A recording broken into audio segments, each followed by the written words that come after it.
If you're new here, welcome. My name is Bertha. I am a first-year PhD student at Oxford University. I hold a master's in sustainability, enterprise, and environment, also from Oxford University.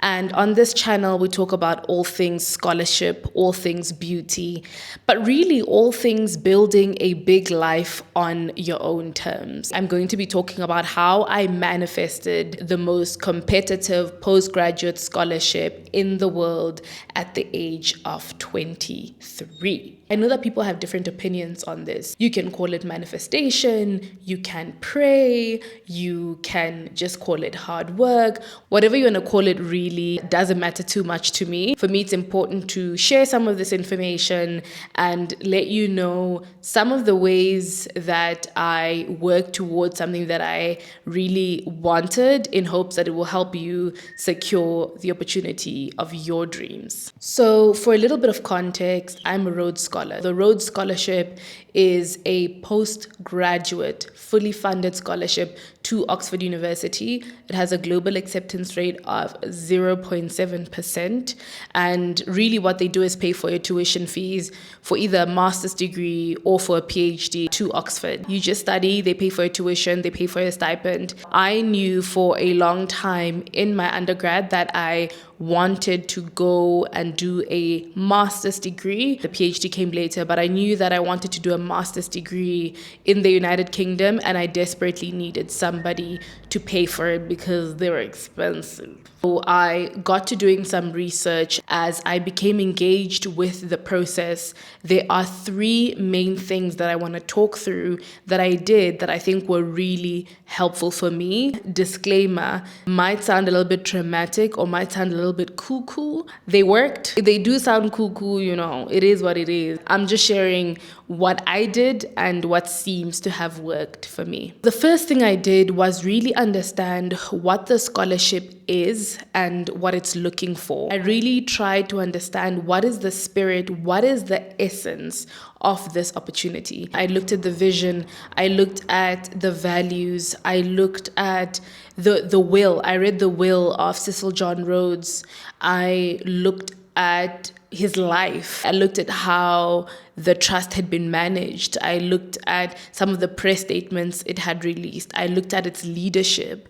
I looked at the ethos of its leadership and what grounded its decisions. I really tried to develop as clear a picture as possible about the fiber of the scholarship. So again, it's important. This is not a video about how to get a scholarship. It's really a video about how to get the opportunity of your dreams. Really getting to know the scholarship is for you a takeaway on really getting to know about the opportunity. If it's a specific job for you, what is the institution about? Who are the kinds of people who lead it? What does it believe in? You become one with that ethos so that when you present yourself, I'm not saying you fashion yourself in the image of an institution. I'll just be a little bit weird. What I'm saying is you really consider what do they stand for? Who are these people? And then you fashion the spirit of your application to be aligned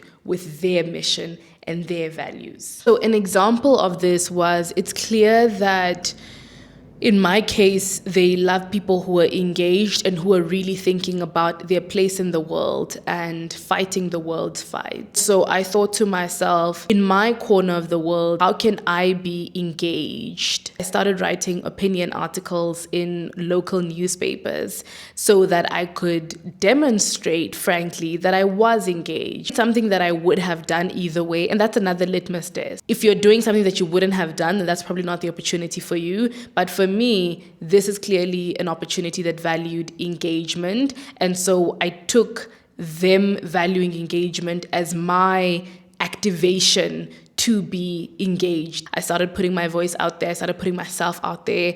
I started putting my opinions out there, and they weren't always correct. It wasn't always perfect, but it meant that when the time came and I needed to account for how I demonstrate their values and how I embody their mission, I had something concrete to to point to. So it's not just enough to know their mission, but above and beyond that, you need to be willing to do whatever it takes to embody that if and only if what you would have done either way with your life is something that is aligned with what that institution or what that opportunity values. The second thing I did was I became what I call locally focused but globally minded. Think about how you can solve problems in the world, but consider a global context. Think about whether there are problems that you can solve that are anchored in your understanding of the world. Are you able to talk about comparable contexts to the context that you care about? Are you able to speak to how other parts of the world have tried to solve the problem that you are trying to solve where you're at in your context? I became really obsessed with this. I mean, this part I wouldn't really recommend, but when I found out that I had been invited to interview and that I had moved on to the next stage, I became obsessed with reading the news. I was reading newspaper articles. I was reading books about parts of the world that I had never thought about before, talking to my friends from different parts of the world, what's happening in their countries. I'd be in the shower, I'd be eating breakfast, I'd be thinking, do I know about this country's digital policy? It's not a scramble to know everything about everything, because that's obviously impossible, but you must read, you must be engaged, you must think about a context other than your own, you must think about a people other than your own, and you must demonstrate that. Obviously, I don't recommend reading the news all the time for a sustained period of time, but what I did in preparation for an opportunity that valued being engaged and that was at a global institution was demonstrating that I care enough about the world to know what's going on. Finally, this is the part that people understand the least. I became obsessed with understanding my own story. Many times when people are trying to prepare themselves for an opportunity or for an interview, they naturally tend to focus on the ethos and the institution, like I said in the very first step of this video. But you also need to be able to speak to your own interests, why you're interested in being a part of the work that is being done by that institution or by that organization. I reflected on what are some of the internships that I did, what are some of the opportunities that I took on, what is some of the volunteer work that I did. Even though it all looks very scattered in the beginning, I really needed to ask myself, what is the through line here? What is the through line in my academic interests? I had done a whole range of different things. I had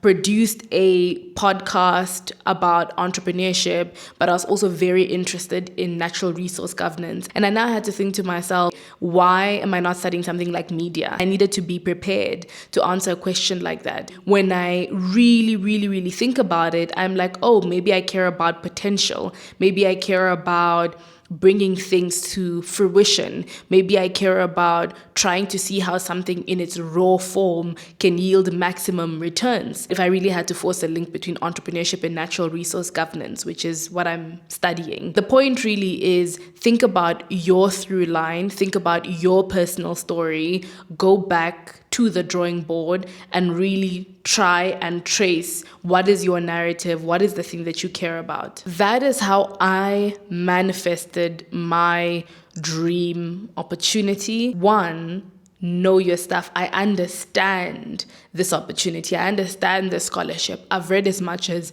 I possibly can. Two, I think about the world. I am engaged. I don't know everything, but I do my best to think about the world and to think about my world within the context of the world. Finally, I know myself.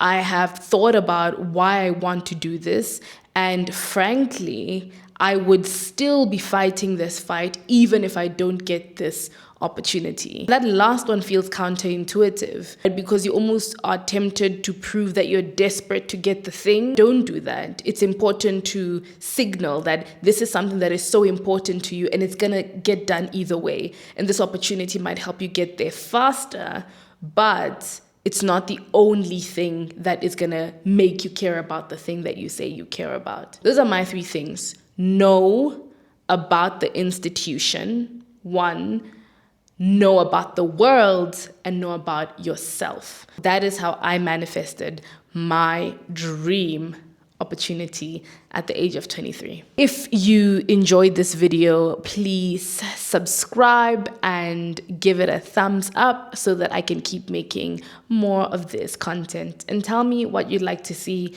and what you'd like to hear in the comments.